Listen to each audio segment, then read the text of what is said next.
히브리서 1장 1절부터 3절까지 말씀, 제가 하나님 말씀을 봉독하겠습니다. 하나님 말씀에 귀를 기울이십시오.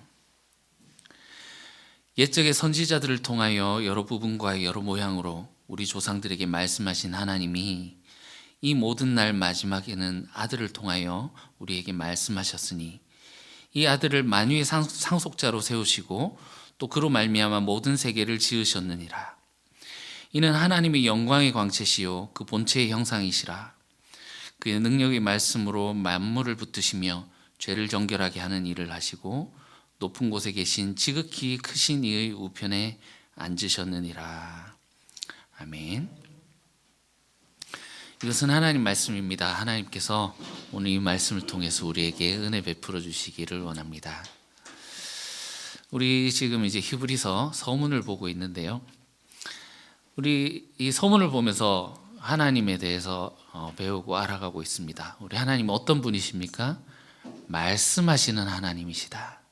옛적에는 여러 방법으로 여러 가지 부분과 여러 가지 모양으로 선지자들을 통해서 말씀하셨지만 이제 마지막 날 아들이 오신 이후로는 그 아들을 통하여서 우리에게 말씀하신다. 이 말씀이란 것이 하나님이 말씀하시면 이것이 물질화, 사건화 되는 것도 우리가 살펴보았습니다. 그래서 예수님을 통해서 하나님께서 직접적으로 하신 말씀이라는 의미도 있지만 예수님의 이 땅에 오심, 그리고 부활, 승천, 이 모든 예수님이 이 사건을 통해서 하나님이 말씀하시는 것에 귀를 기울이라 하는 거죠. 그래서 마지막 날에는 이 아들을 통해서 말씀하신다고 하셨는데, 이거를 다른 말로 하자면 이 아들을 통해서만 하나님을 알 수 있다 하는 것도 우리가 지난주에 살펴보았습니다. 다른 루트를 통해서 하나님에 대해서 알 수 있다, 없다? 없다라는 거죠. 하나님께서는 말씀하신다라는 것이 자기를 보여주시고 계시를 하시는 건데, 우리 인간 입장에서 하나님을 알 수 있는 방법은 없다라고 지난주에 살펴봤습니다. 하나님이 보여주시지 않으시면, 알려주시지 않으시면, 말씀하시지 않으시면 우리는 하나님에 대해서 알 수 없습니다. 그래서 지난주에 봤던 영광의 강체, 본체의 형상, 이것의 첫 번째 전제가 하나님은 알 수 없는 분이다 라는 것이었죠. 그죠? 그래서 원래 우리가 하나님에 대해서 알 수 없고 볼 수도 없지만 이 땅 가운데 예수님이 오셨고, 지금 우리는 볼 수 없지만 우리 인류 가운데 예수님이 함께 하셨고, 우리가 인류가 예수님을 보고 만지고 함께 하였던 그 시간들, 우리는 또한 복음서를 통해서, 믿음을 통해서 그 예수님을 보고 만나고 하지 않습니까? 우리 인류 가운데 보여주셨던 그 아들의 모습, 그것이 바로 하나님의 말씀하심 계시이고 우리를 향한 은혜인 줄로 믿습니다. 이 아들이야말로 원본이시다. 그 하나님의 모든 것을 담지하고 계시는 원본이시다, 오리지널이시다 하는 것도 우리 지난주에 봤고요. 하나님과 동일하신 분이다 라는 것을 보았습니다. 그래서 우리 지난주 이제 마지막 단락이 3절 중간쯤에 그의 능력의 말씀으로 만물을 붙드신다 이렇게 했는데, 그의 능력의 말씀으로 만물을 붙드심, 이게 여기 말하는 그가 하나님인지, 그러니까 하나님의 말씀으로 만물을 붙드시는지, 아니면 예수님도 하나님과 동일한 말씀으로 만물을 붙들고 계시는지, 여기 그가 누군지 조금 모호하죠. 그래서 이게 모호하지만 오히려 그런 것을 노린 것 같습니다. 하나님과 예수님은 동일한 분으로, 예수님도 하나님처럼 당신의 말씀으로 이 세상의 모든 만물을 붙들고 계시는 분이시다. 우리가 이제 그것도 이제 히브리서 읽어보시면서 그 살아계신 예수님께서 지금도 우리를 붙들고 계심에 대해서 배우게 될 겁니다. 이제 3절까지 거의 이제 마지막에 다다랐는데요. 그의 말씀으로 만물을 붙드신다 다음에 죄를 정결하게 하는 일을 하시고 지극히 높으신 이의 우편에 앉으셨다라는 그 부분이 나오죠. 여기에서 우리는 또 어떤 하나님을 볼 수 있습니까? 말씀으로 세상 모든 만물을 창조하셨습니다. 창조하셨는데 지금도 그것을 말씀으로 붙들고 계시다. 그런데 죄가 없이 하는 일을 하셨다라는 것은 그 만물을 말씀으로 붙드시는 중에 하나님은 죄를 결코 그냥 두고 보시지 않으신다라는 것을 우리가 볼 수 있죠. 이 세상은 하나님께서 창조하시고 그냥 지어진 대로 자동으로 돌아가고 있는 것이 아니에요. 마치 시계 태엽을 감아 놓으면 시계가 자동으로 이렇게 돌아가는 것처럼. 우리 3호선 타고 오신 분 혹시 계십니까? 3호선은 이 기관사가 운전하지 않죠. 그냥 놔두면 지가 알아서 이렇게 다닙니다. 만들어 놓으니까 전기만 연결해 두면 지가 알아서 이렇게 다니는 것처럼 하나님께서 세상을 창조를 하셨는데 이게 그냥 하나님이 창조하셨더니 그냥 자동으로 이렇게 돌아가도록 만드신 것이 아니라 하나님께서 모든 것을 말씀으로 붙들고 계시다는 사실, 그리고 하나님은 이 죄를 그냥 두고 보지 않으셔서 아들을 이 땅에 보내셨다는 사실, 이 땅에 개입하셨다는 이 사실이 너무나도 놀라운 일이지 않습니까? 이 아들을 통해서 하나님은 자기를 계시하고 어떤 분이신지 보여주시고 말씀하십니다. 예수님이 죄 정결하게 하는 일을 하시고 높은 이에 그 높은 곳에 계신 지극히 존엄하신 분의 우편에 앉으셨다라는 것은 예수님도 그와 같이 높아지셨다라는 그런 의미도 있고, 또 하나는 구원을 완성했다라는 그런 의미도 있겠습니다. 여러분에게 질문 하나 하겠습니다. 예수님은 누구십니까? 여러분에게 어떤 의미가 있습니까? 예수님은 여러분에게 어떤 분이십니까? 하면 그 애들한테도 오늘 물어봤거든요. 그러니까 예수님은 하나님의 아들이시고 하나님의 뭐 그 말밖에 안 신이시고 뭐 이렇게 얘기를 하더라고요. 그러니까 우리도 사실은 예수님 하면 어떤 신성을 가지신 분으로, 하나님과 동등한 분으로 우리 신앙의 눈으로 보는 데 익숙하죠. 그렇지만 당시 사람들, 이 히브리서를 읽고 있는 당시 사람들에게 예수님이 하나님과 같은 분이십니다라고 하는 것을 사람들이 받아들이기가 쉬웠을까요? 어려웠을까요? 불과 30년, 40년 전만 해도 우리와 같이 먹고 자고 싸고 함께 다니고 이렇게 싸우기도 하고 지지고 볶고 했었던 같이 살았던 사람인데 그가 하나님이시라고? 여러분, 우리가 이 예수님을 깊게 생각하고 그분이 누구신지, 이 땅에 오신 목적이 무엇인지, 그것을 통해서 하나님이 무엇을 말씀하시는지 우리가 깊이 고민하고 생각해 보면 정말 이것이 다른 의미로 우리에게 다가올 것입니다. 하나님 말씀하셨죠. 히브리서 서론을 우리가 지금 읽고 있는데, 이 히브리 기자는 그 수신자들에게 예수님이 어떤 분인지 지금 명확하게 알려주고 있어요. 여러분, 우리가 이것을 지금 1절에 3절을 계속 지금 쪼개가지고 지금 거의 4주 동안 보고 있는데, 그럼 이것이 우리에게 어떤 의미로 다가오고 있습니까? 여러분에게 예수님은 이런 분이십니다라는 것이 어떤 의미로 이렇게 지십니까? 그냥 지적인 어떤 이 지적인 충만? 지적으로 예수님 이런 분이시구나 아는 것, 그것도 중요하겠지만 히브리서 기자가 이렇게 온 우주를 담고 있는 이런 예수님에 대한 설명을 하는 것은 우리의 삶 속에서의 고백이 되어야 된다라는 그런 의미지 않겠습니까? 예수님은 만유의 상속자이십니다. 여러분, 우리가 이 하나하나를 우리 삶 속에서 하나하나 적용을 해 볼 때 참 이것이 그때서야 우리에게 의미가 다가올 것이라고 생각이 됩니다. 예수님을 통해서 온 세상이 지어졌습니다.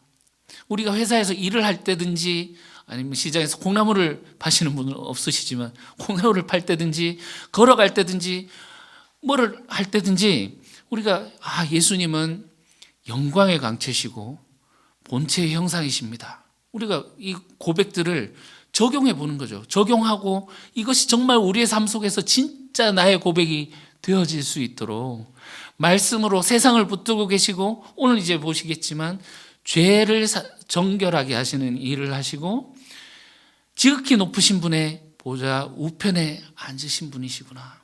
우리 삶 속에서 이것을 적용하면서 할 때 이 하나하나의 의미들이 우리의 삶 속에 침투해 올 것입니다. 그리고 우리가 가지고 있었던 당연하게 생각했던 신앙들을 고치고 우리가 정말 하나님 앞에 반드시 설 수 있도록 그렇게 인도하실 것입니다. 여러분, 이것이 바로 기도입니다. 기도라는 것이 보통 이제 하나님한테 우리가 할 말들을 막 쏟아 놓지만 기도의 궁극적인 목적은 우리가 하나님의 음성을 듣는 데에 있습니다. 주님 말씀하십시오. 주님 말씀하시면 제가 주님 뜻대로 행하겠습니다라는 그 준비를 하게 하는 그 자세를 만드는 것이 바로 기도. 우리의 뜻과 하나님의 뜻이 하나가 되도록 하는 것이 기도이지 않습니까? 지금 이제 히브리서 서론을 통해서 우리에게 하나님이 말씀하신다라고 하는데 하나님이 어떻게 말씀하시는지 우리가 귀 기울여 듣고 묵상하고 깊이 새겨야 할 것입니다. 예수님이 죄를 정결하게 하는 일을 하신다고 하셨는데 여기에는 이제 인류가 하나님이 창조하신 그 세계 그리고 말씀으로 모든 만물을 붙들고 계시는 그 세계에서 타락하고 죄를 지어서 하나님으로부터 분리되어서 사탄의 그 하수인으로 죄의 종으로 죽어가게 되었다라고 하는 그것이 인류의 타락이 전제되어 있는 것이지요. 인류의 타락뿐만이 아니라 만유의 상속자다라고 하셨는데 우리 인간의 이 죄로 말미암아서 모든 만물이 함께 하나님의 영광을 잃어버리게 된 것이죠. 인간이 지었던 죄가 무엇인가? 이 당시에는 구약 성경에 대해서 정통하고 잘 알고 있으니까 그것을 이제 잘 알고 받아들이고 있지만 히브리서에서 죄다라고 하는 것이 무엇인지 그 단편적으로 보여주는 것 중에 하나가 우리 3장 7절 한번 보실까요? 3장 7절 3장 7, 8절 그러므로 성령이 이르신 바와 같이 오늘 너희가 그의 음성을 듣거든. 이 말이 계속 반복이 돼요. 오늘 너희가 그의 음성을 듣거든 어떻게 하라고요? 너희 조상이 광야에서 시험하던 날에 거역했던 것과 같이 너희 마음을 완고하게 하지 말아라. 13절 오늘 우리가 일컫는 동안에 매일 피차 권면하여 너희 중에 누구든지 죄의 유혹으로 완고하게 되지 않도록 하라. 15절 성경에 일렀을 때 오늘 너희가 그의 음성을 듣거든 경노하게 하시던 것과 같이 너희 마음을 완고하게 하지 말라. 여러분 보세요. 마음이 완고하다는 것이 어떤 의미입니까?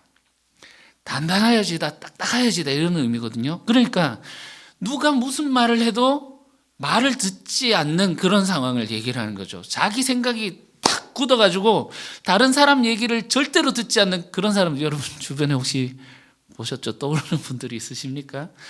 여러분 이런 상태가 하나님께서 우리에게 말씀하시는데 우리가 그의 말씀을 듣지 않고 우리의 뜻대로 그냥 우리의 생각대로 밀어붙이고 그냥 살아가는 마음이 완고한 상태, 이 상태를 얘기를 하는데 이런 상태를 하나님이 어떻게 하신다고요? 15절 하나님이 경노하신다. 그 조상들 이야기를 했잖아요. 그 열조가 그 광야에서 하나님을 시험하여서 하나님 말씀을 듣지 않고 마음을 완고하게 하고 해서 그들이 어떻게 되었다라는 겁니까? 4장 1절을 보십시오. 4장 1절. 그러므로 우리는 두려워할지니 그의 안식에 들어갈 약속이 남아있을지라도 너희 중에는 혹 이르지 못할 자가 있을까 함이라. 여러분, 오늘날 한국 교회가 천국으로 가는 문을 너무 활짝 열어놨어요. 너무 넓게 만들어놨어요. 예수 믿으면 무조건 천국 간다. 예수님 마음에 영접하고 예수님 믿기만 하면 당신은 사랑받기 위해 태어난 사람, 지금 오늘 죽어도 당신은 천국행, 내일 죽어도 당신은 천국행, 이렇게 얘기를 하지만 어떻게 이야기를 하고 있습니까? 히브리서 기자는 너희 마음을 완고하게 해서 하나님의 그 말씀을 듣지 않으면 너희 조상들이 광야에서 하나님의 말씀을 듣지 않고 마음을 완고하게 해서 결국 그 안식의 땅, 약속의 땅, 그 안식으로 들어가지 못했던 것처럼 너희도 하나님의 말씀을 지속적으로 듣지 않으면 하나님이 약속하신 그 안식에 약속이 있을지라도 못 들어간다. 경고하고 있는 거죠. 여러분, 하나님이 말씀하십니다라는 것은 우리가 그의 말을 들어야 됩니다라는 그런 의미가 담겨 있지 않습니까?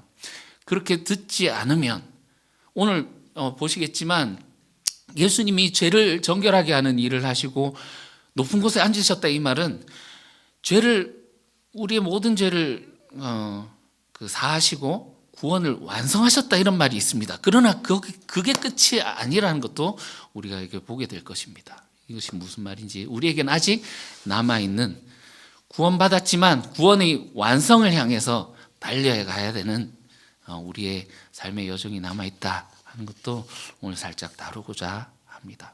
사실 이게 서론이고 우리가 히브리서를 읽어가면서 쭉 보실 거기 때문에 제가 이것에 대해서 깊게 다룰 수는 없고 소개하는 정도로만, 히브리서가 어떻게 말을 하고 있는지 소개하는 정도로만 여러분들과 함께 나누고자 합니다. 자, 죄를 정결하게 하시는 일을 하셨다라고 하면 어디서부터 시작이죠? 예수님이 이 땅 가운데 오셨다, 성육신 하셨다라는 것부터 시작이죠. 그래서 예수님이 마가복음 같은 경우는 예수님 유년기에 대해서, 탄생이나 유년기에 대해서 다루고 있지 않지만 어쨌든 예수님의 그 공생애를 사시고 마지막에 십자가를 지시고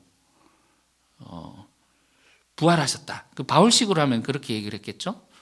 예수님께서 십자가에서 우리를 속량하시기 위해 죽으시고 부활하셨다. 이분이 바로 예수님이시다. 이렇게 소개를 했겠지만 히브리서 기자는 죄를 정결하게 하는 일을 하시고 지극히 높으신 분의 우편에 앉으셨다. 이렇게 이야기를 하고 있습니다.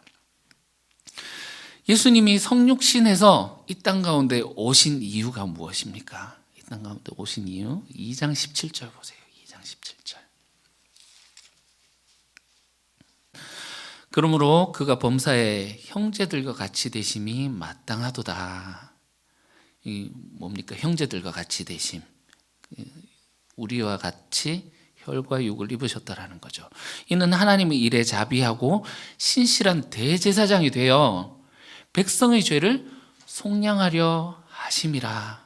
예수님이 인간의 몸을 입고 성육신 하신 이유는 그 하나님의 백성들의 죄를 속량하기 위함이다. 여러분, 속죄와 속량의 차이를 혹시 아시나요? 우리 그 로마서 같이 하셨던 분들은 그때 이제 조금 다루면서 잠깐만 설명해도 이렇게 아시리라 생각이 듭니다만, 이 속죄는 우리의 죄를 사해 주시는, 용서해 주시는, 제사를 통해서 용서해 주시는 그것을 얘기를 하고, 속량은 노예 상태에 있던 우리들을 자유롭게 풀어주시는 그런 의미가 속량이죠. 오늘 한국교회에서는 속죄에 대해서는 굉장히 강조를 하고 있지만 속량에 대해서는 크게 이렇게 잘 배울 기회가 없는 것 같습니다. 이거를 오늘 깊이 다루진 않겠지만 어쨌든 차이가 있다는 거 한번 보시고, 예수님이 백성의 죄를 속량하려 하시면 구원하려 하십니다, 이 말이죠. 죄에 빠져 있는 백성들을 구원하고 살리기 위함이다. 어떻게 살리십니까? 예수님이, 자 14절 보시면요, 자녀들은 혈과 육에 속하였음에 그도 또한 같은 모양으로 혈과 육을 지니심은 죽음을 통하여 죽음의 세력을 잡은 자 곧 마귀를 멸하시며, 우리들은 혈과 육신으로 되어 있기 때문에 이 죄의 지배, 마귀 사탄의 지배 가운데서 그 죽음의 세력을 잡은 자, 이 마귀 지배 아래 있어서 우리가 그 15절도 보시면 그 죽음에서 두려워하면서 떨고 있더라, 뭐 이렇게 이야기를 하고 있죠. 그렇지만 예수님께서 우리가 혈과 육을 입고 있기 때문에 예수님도 동일하게 혈과 육을 입은 완전한 인간이 되심으로써 인간이 되셔서 인간의 처음부터 끝까지 하는 그 죽음의 여정을 함께 하시고 그 죽음으로써 죽음을 죽인다 하는, 예수님은 우리와 똑같은 분이시지만 죄가 없는 분이시기 때문에 우리의 모든 죄를, 세상의 모든 죄를 짊어지시고 그렇게 십자가에서 대속물로 죽으시는 것이 가능한 것이죠. 아까 전에 이 17절에 예수님이 또 대제사장이었다 이렇게 이야기를 하고 있는데, 여러분 대제사장이 하는 일이 무엇입니까? 대제사장. 우리 오늘날 우리 교회는 예배를 드리지 않습니까? 제사란 개념이 사실은 조금 어떤 면으로는 생소하기도 하지만 제사장이라고 하는 것은 기본적으로 이 제사라는 것, 그리고 대제사장이 하는 일이 무엇인지를 조금 생각해 보면, 자 5장 1절에 이렇게 나와 있습니다. 대제사장마다 사람 가운데서 택한 자이므로 하나님께 속한 일에 사람을 위하여 예물과 속지 않은 제사를 드리게 하나니, 대제사장은 하나님께서 택한 자로 그렇게 뽑힌다라는 거고, 인간의 대표죠. 사람의 대표로서 인간의 모든 죄를, 그 백성들의 죄를 대신해서 하나님께 들고 들어가고 하나님께서 이 죄를 사하여 주시기를 바라는 그런 속지 않은 제사를 드리고, 또 하나님의 일을 하죠. 하나님의 속량을 선포하고 또 하나님의 뜻을 전하고 하는 것이 바로 대제사장이지 않습니까? 이 제사, 구약에는 제사를 통해서 하나님께 나아가서 그 백성의 죄를 사하는 그런 일들을 이 제사를 통해서 했었다라는 겁니다. 그런데 우리 예수님은 대제사장이신데 어떤 대제사장이시냐? 3장 1절을 보실게요. 3장 1절. 오늘 여기저기 좀 많이 찾아보게 됩니다. 같이 읽어볼까요? 그러므로 함께 하늘의 부르심을 받은 거룩한 형제들아, 우리가 믿는 도리의 사도이시며 대제사장이신 예수를 깊이 생각하라. 자, 믿는 도리의 사도라는 것의 뜻이 뭡니까? 사도, 하나님으로부터 보냄받으신 분이라는 뜻이고, 대제사장이라는 것은 백성의 대표, 백성의 대변자가 되는 자를 말하는 겁니다. 그러니까 예수님은 하나님과 동일한 분으로서 하늘에서 내려온 분이신과 동시에 대제사장이 되셨다는 말은 모든 인간의 대표로서 하나님께 올라가시는 분이시다라는 거예요. 여러분, 이게 뒤에서도 확인하겠지만 예수님이 온전한 인간이 되셨다라는 것이 얼마나 놀랍고 또한 이게 감사한 일인지 모릅니다. 그렇기 때문에 예수님이 사도이시고 대제사장이시기 때문에 하늘과 땅을 연결해 주시는 진정한 중보자로서 우리의 모든 죄를, 인류의 죄를 하나님께 아뢰고 하나님으로부터 속량을, 그 죄 사함을 받을 수 있는 그런 것이 이루어진다라는 거죠. 대제사장 하면 이제 제사가 있어야 되지 않습니까? 제사. 그것을 우리가 나중에 8장에서 10장에 10장 거기서 배울 겁니다. 거기서 이제 속죄의 개념을 배우게 될 텐데, 여러분 잘 아실 거예요. 피 흘림이 없은즉 죄사함도 없느니라. 피에는 생명이 있기 때문에 이 피 흘림, 우리의 모든 죄의 삭은 사망이잖아요. 그래서 인간이 죄를 짓고 죽게 되었지만 구약에서는 이 짐승에게다 이렇게 안수하고 모든 죄를 전가하고 내 대신에 이 흘려지는 이 피로 말미암아 하나님께서 죄를 사하신다라고 하는 그런 것들을 보였는데, 예전에는 그렇게 염소와 송아지 피로 너희 죄를 사했지만 이제는 어떻게 해요? 예수님이 친히 대제사장이시지만 친히 자기가 제물이 되셔서 자기의 피로 속죄의 제물로 죽으셨다라고 하면서 예수님의 그 십자가에서 죽으심의 의미를 그렇게 속죄의 의미로 말하고 있습니다. 그리고 우리 지난주에 보셨지만 이것이 바로 땅에서 있는 그림자, 그 모형, 모델하우스, 그런 속죄함이 아니라 하늘에 있는 진짜 오리지널의 제사, 그것을 예수님이 드리신 거다. 그러므로 하나님께서 그것을 받으시고 예수님을 통해 나오는 자들의 모든 죄를 사해 주신다라고 하는 그 속죄의 제사, 그것을 히브리서가 말해주고 있고요. 그리고 아까도 보셨지만 속량이란 것은 예를 들면 죽음의 세력을 잡은 자, 마귀의 그 지배 가운데 있던 우리들을 예수님께서 자유롭게 하여 주셨다. 거기에서 우리가 해방되었다. 이런 속죄와 속량을 이루신 분이다라는 겁니다.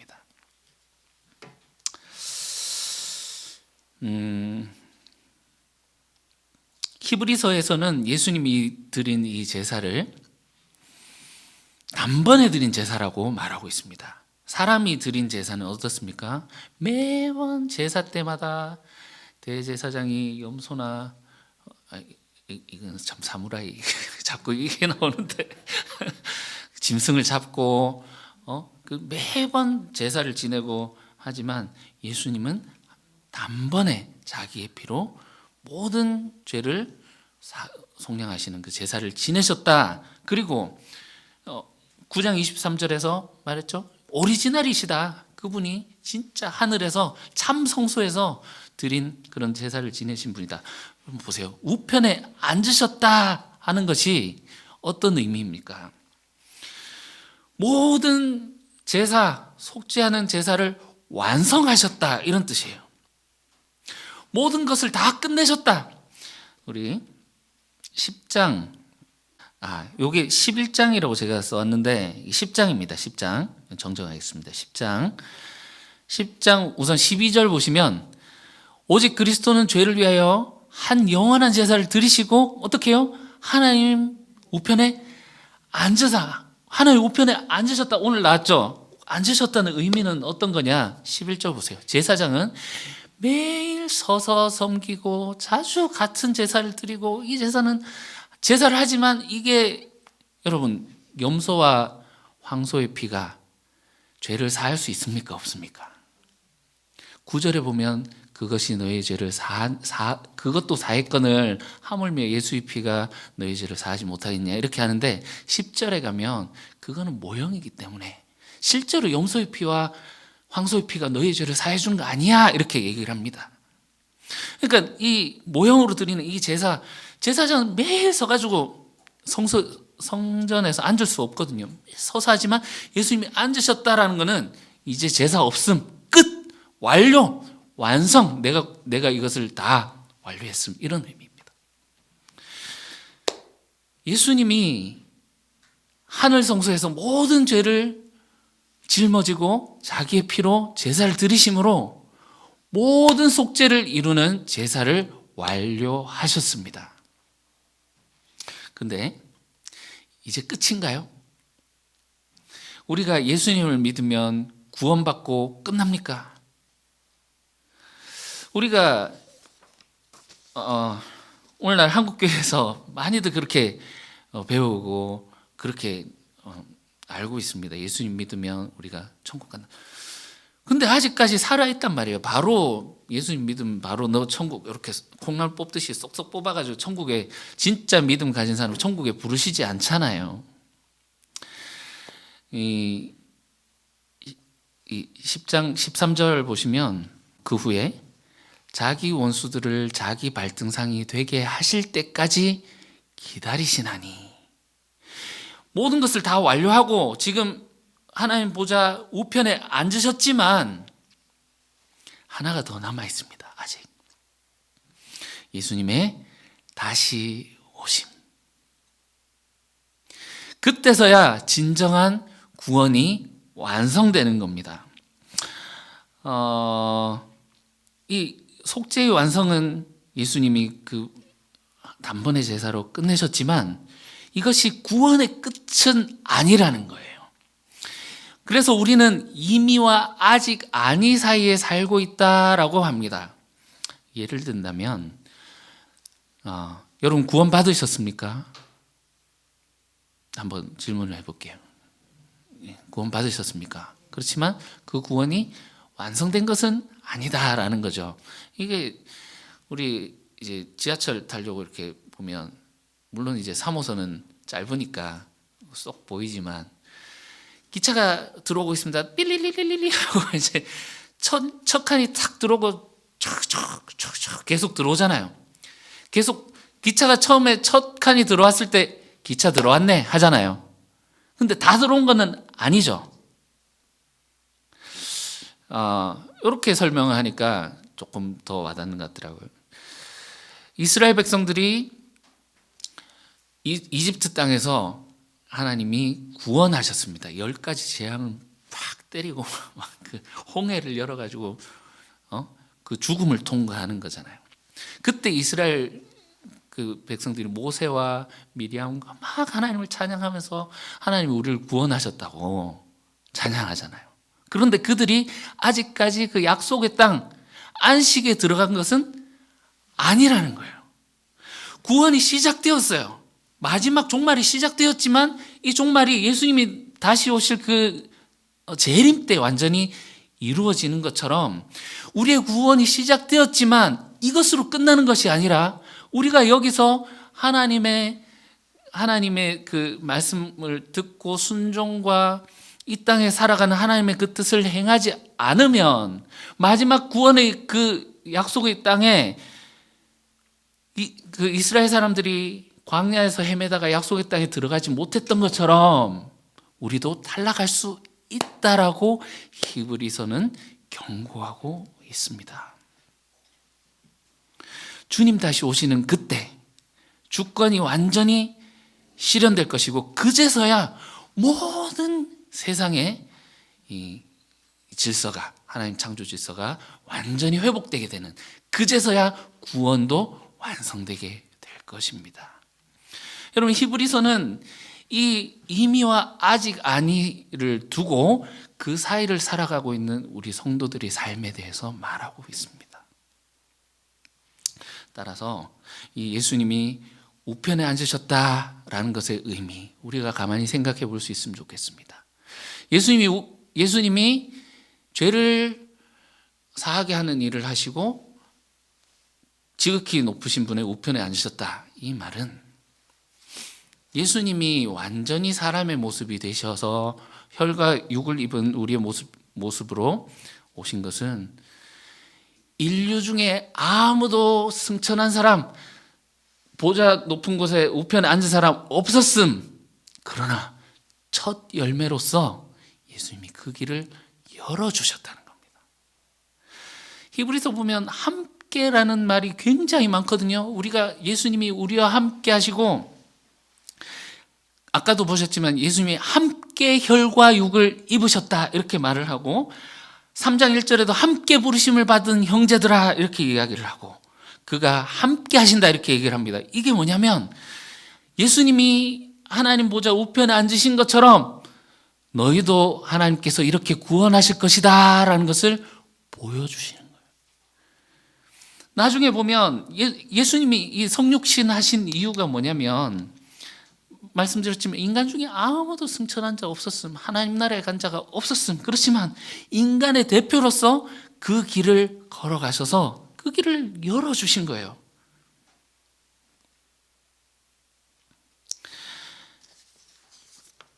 조금 다른 표현으로 하자면, 예수님은 아까 전에 이제 3장 1절에서 사도이시자 대제사장이다 이렇게 말씀드렸는데, 이것이 가능한 것이 또한 예수님은 완전한 하나님이시지만 완전한 사람이시다 라고 이렇게 얘기를 했죠. 요거를 조금 다르게 표현하면, 예수님은 하나님의 길을 가셨지만 인간의 길을 가기도 하셨다 라는 겁니다. 우리 마가복음에서 길 이야기를 보았습니다. 마가복음 전체가 길 이야기잖아요. 처음에 얘기를 하죠. 내가 내 사자를 보내노니 그가 너의 길을 준비하리라. 원래는 나의 길, 하나님이 가실 길인데 너의 길, 예수님을 두고 하나님이 길을 예수님이 가신다라는 것을 말했는데, 이걸 다시 읽기 하니까 어떻게 됐습니까? 동일하게 제자들이 걸어야 될 길이었단 말이에요. 예수님이 가신 그 길이 인간으로서 마땅히 걸어가야 될 길인과 동시에 하나님의 길이다. 그렇기 때문에 우리가 이 하나님의 길을 가신 예수님을 따라서 그 길을 가야 된다. 그 길을 갈 때 구원에 동참하게 된다 라는 것을 히브리서도 여전히 말하고 있습니다. 그래서 이 히브리서는 우리가 가야 될 이 길을 경주, 우리가 인내하면서 가야 되는 그 경주, 항해, 이런 표현을 하면서 항해와 또 경주 막 이런 것들로 이 길을 감에 대해서 쭉 이야기를 합니다. 그래서 예수님이 자신이 그 죽음에서 하늘로 승천하신 것처럼 우리도 예수님과 함께 영광에 동참시키기 위해서 성육신하셨다라는 거죠. 오늘도 큰일 났네 시간이.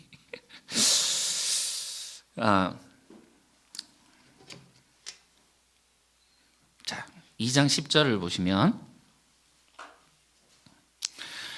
자, 이 서문에서 저자가 자기의 이 서문을 생략하고 하나님의 말씀으로 시작했다가 점점 초점이 예수님에게 맞춰지는 걸 우리가 보았죠.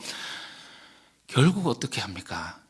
예수님이 성육신하시고 죄를 사하시는 일을 하시는 이유는 많은 아들들을 이끌어, 여러분, 우리를 그 아들들, 딸로 불러주시는 거예요.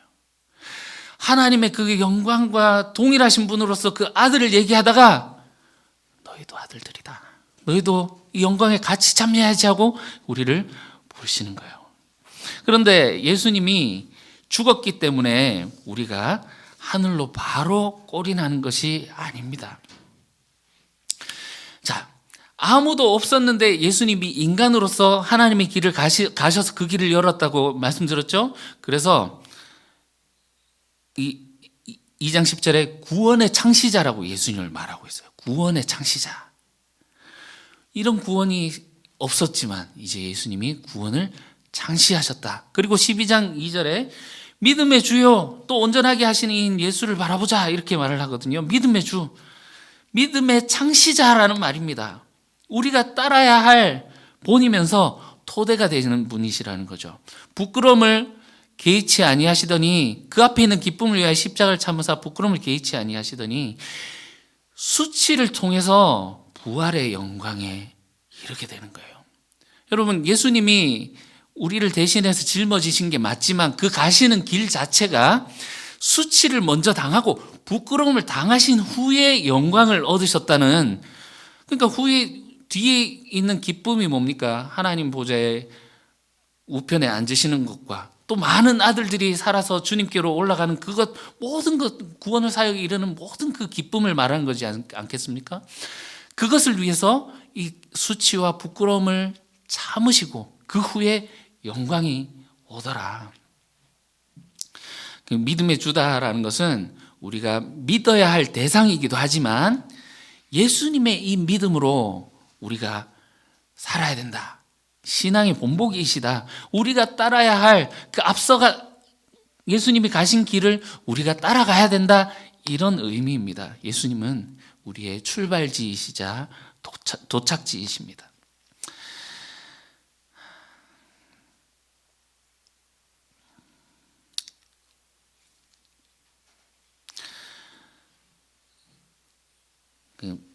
생략하고 이거는 좀 말씀드려야 될 것 같은데, 예수님이 이 땅 가운데서 어떻게 사셨는가 우리 보실게요. 5장 7절. 그는 육체에 계실 때에 자기를 죽음에서 능히 구원하실 이에게 심한 통곡과 눈물과 간구와 소원을 올렸고 그의 경건하심으로 말미암아 들으심을 얻었느니라. 우리가 예수님을 신으로서, 신적인 존재로서 받아들인 건 익숙해요. 그러나 온전한 사람이셨구나 하는 것은 우리가 익숙하지 않아요. 그러나 그 의미를 진짜 생각해 보시면 예수님 하나님 아들이라며, 그런데 자기를 죽음에서 능히 구하실 이에게 기도할 필요가 있었는가? 예수님은 완전한 인간이 되셨기 때문에, 그 인간으로서의 길을 가셨기 때문에 하나님께 자기를 구원하실 분에게 기도하실 필요가 있었다는 거예요. 그리고 심한 통곡과 눈물과 간구의 소원을 올리심으로써 그 인간이 겪고 있는 모든 아픔과 그 죄악 속에 살아가는 그 가운데에서 하나님께 그렇게 기도하심으로, 그리고 결국은 하나님께서 그의 그 온전함을 보시고 그를 하나님 보좌 우편에 앉히셨더라. 이렇게 연결되지 않습니까? 예수님은 아들로서 순종하신 것일 뿐만 아니라 죽음에서 자신을 살리신 이에게 온전한 인간으로서 그렇게 믿음을 가지신 분이십니다. 심한 통곡과 눈물로 간구와 소원을 올리신, 인간에 대한 모든 고통과 모든 아픔을 겪으신 분입니다. 그래서 그렇기 때문에 우리의 모든 아픔과 고통을 동정하지 못할 뿐이 아니고 하나님께 아뢰 수 있는 거죠. 경건하심으로 그 응답받았다라는 것은 결국 하나님 보좌의 우편에 앉으셨다라는 거죠. 마무리하겠습니다.